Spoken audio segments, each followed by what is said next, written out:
Welcome back to Outdoors with Larry Ray on ESPN 790 AM, brought to you proudly by the Tennessee Wildlife and Resources Agency.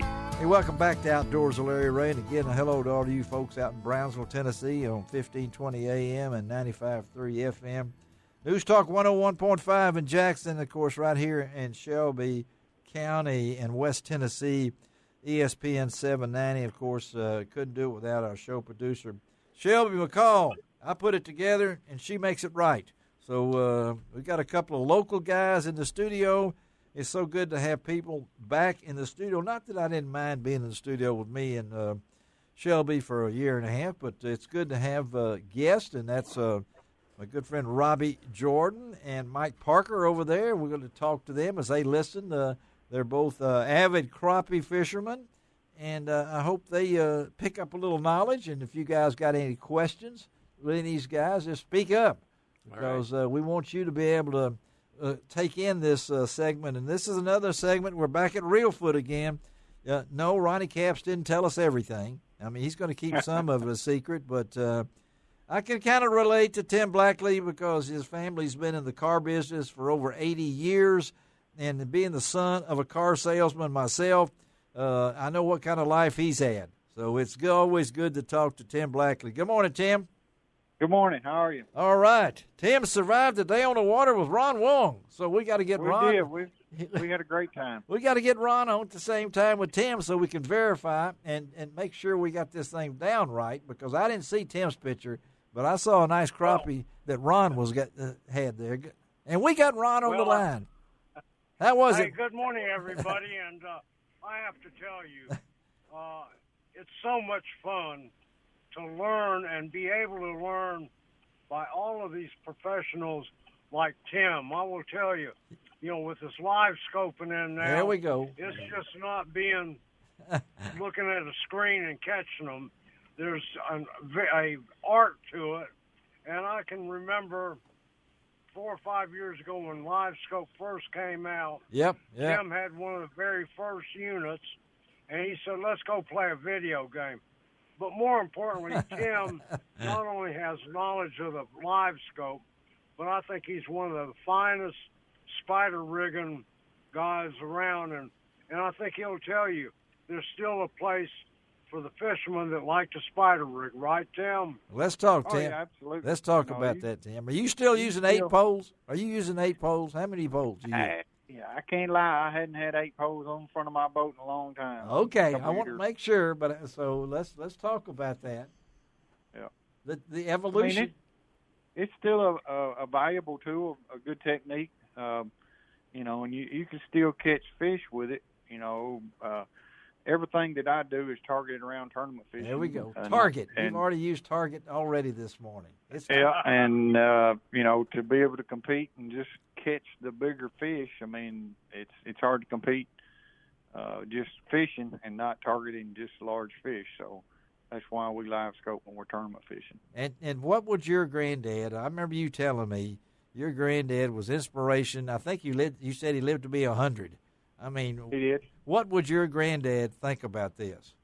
Well, he never was much of an outdoors person. He enjoyed going up in Illinois goose hunting in the early days, but I never knew him to fish. He was really he kind of a workaholic. Yeah, but to do this thing, the change since you've been doing it, the electronics here.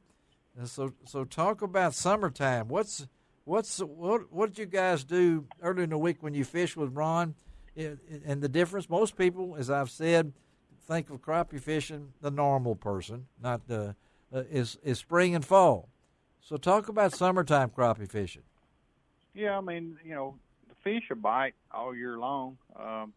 One thing that we probably have to do more than anything is slow our presentation down. Fish, when the water gets hot, especially at Reelfoot, they just not near as active, and they don't have to eat or want to eat as much. So, bait presentation, especially with live scope, putting it right in front of the fish's face or eyes, just above him, and enticing him to eat when maybe he didn't. If he was spider fishing and just went by him, he was not gonna eat. And the boat that you use, Ron, you you've experienced. I've seen Tim's boat. Tell our listeners what kind of boat you're using and what you've got on that boat. Tim has five graphs on it. 5. Of which he uses all of them differently, and he has them mixed up. He has Lowrance, he has the Garmin, obviously he uses a Garmin trolling motor so that he can sync everything into it. But what Tim has done, he's also added a Minn Kota trolling motor in the back for more boat control. And I have to tell you, with all the electronics and all of these trolling motors on now, it's easy to hit $100,000 on a Ranger boat. And of course, Tim's is fully loaded. It is loaded. And he's also a member of the Strike King family. Yeah. So talk about the Tim, your boat, as Ron was describing it there. You had a chance to really put it together the way you wanted it, right? Yeah, I chose a Ranger boat, a 21-foot boat, especially for what we're doing now, single poling and individual fish, where I want a boat that's quiet in the front, that don't make a lot of splash. Yes. And the 21-foot Ranger seems to work good for me. And I put a trolling motor on the back. Yeah, talk about that. Remote, yeah. The remote control, it keeps me from running over fish, because we're fishing for one individual fish. And, sometimes you drift a little bit left or right, and I can just kick that thing forward or backwards or whichever way I need to go without spooking the fish with a trolling motor in the front. It's 20 foot away from them, so it's not near as apt to spook them as if you were using the front one. And, Ron, you've watched, been in the boat with Tim this past week. Talk about that, being in that boat and seeing the operation Tim's got. Well, it's just, he has this crappie fishing down to a very fine art. Yeah. And, I will tell you, as much as I've been around live scope, I'm not very good at it at all. In fact, I'm a beginner. And one other thing that Tim coaches, he does that so well, and he was coaching me. He would tell me exactly where the fish was. Amazing. You could see it on the live scope, but it's just an automatic because you see it, but you have to pitch the jig out or the offering, lure, whatever you have, right to it, and you have to control how it falls in front of them and when you get the right depth. And, it is a hand-eye coordination. Amazing. To the fullest. I mean, it's like playing a video game, except you're using a fishing rod instead of a joystick on a remote control. And there's a real fine art to it, because oftentimes you will feel the fish eat as you see it eating the bait. And it's pretty amazing. And, of course, I learned how to pull crankbaits with Tim when he was fishing with Jackie Van Cleve. Yeah. And I will tell you, and Tim is also always in the top 10, top 5 in the American Crappie Trail. I think him and Daniel Porter are now number 3. Is that correct, Tim? Yes, sir. Well, that's when I think of this. And Tim, I know you. This is not something, as we told in talking to Ronnie Camp, said you can't buy this on Friday night and put it on your boat on Saturday and expect it to work. And you've one of the first ones, as I remember, that really got into this. Where do you see this going? I mean, I don't know. 10 years ago, who would ever thought you would be targeting one individual fish and trying to catch it? Yes. Being able to see the jig and going straight to it. And, Ron brought up about joysticks, and what we've seen in this tournament fishing is the younger guys that played video games a lot, and I'm not knocking it by no means, but the guys that played the video games and their eye and hand coordination is quicker than better than Ron and mine being older gentlemen. They're better at it than we are just because of that. Okay, guys, you're listening to this in the studio here. Robbie's shaking his head.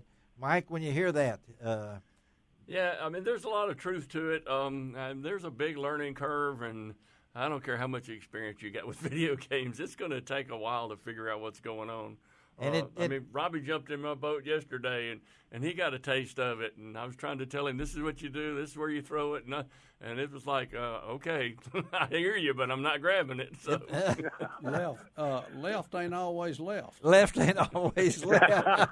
That's right. And Tim, you've been a part of this in the American Crappie Trail. Great success. You and Daniel, as Ron was saying here. So in the summertime, there's basically no difference other than the depths and things along this line. You're still using your live scope just like you would do any other time. Yeah, absolutely. The fish to me are just not as aggressive as far as chasing the bait right now as they are water temperature, 50, 55 degrees. Yes, yeah. But, yeah, you can still catch them. Ron and me, I think we coolered 21 yesterday in 5 hours on real foot. So that's pretty good. It was a good day. We got some good eating fish and had a good time. Well, that's the main thing. Tim, one of the things, summertime fishing, talk a little bit about you got 2 minutes, the Tim. kind of baits that you use, the smaller baits. Yeah, as these fish get more relaxed, or sometimes I say they're asleep. They're motionless. We have to actually downsize a lot. Even down to a 64th-ounce hair jig with a small weight above it. Yeah. To entice them to eat, because they're not looking for a big bait or something large to eat.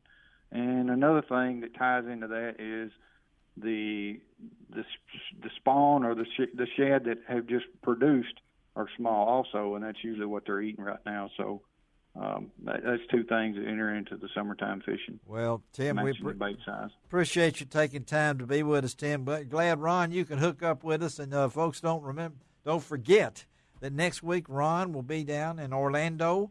And we wish Ron success in that tournament on Tuesday. Ron, go bring home a winner for us, okay, Ron? And that media outfit, and we'll have all about ICAST on next week's show. Ron's going to have some segments. Bill Cooksey will be down there. So, Ron, be careful, buddy, and thanks for joining us. And one thing before we have to leave, for people that want to follow Tim Blackley on his fishing, he gives a lot of tips on his Facebook page. Just go to Tim Blackley Fishing. That's it. You can have it, and we'll have a lot of this on lroutdoors.com. Of course, we'll have all of that from Ron down at ICAST. Tim, Ron, thank you, buddies. Y'all have a great day. Thank you. Good luck. Good luck, Ron. Thanks, Tim. All right, let's take a break. We'll be right back on Outdoors with Larry Ray.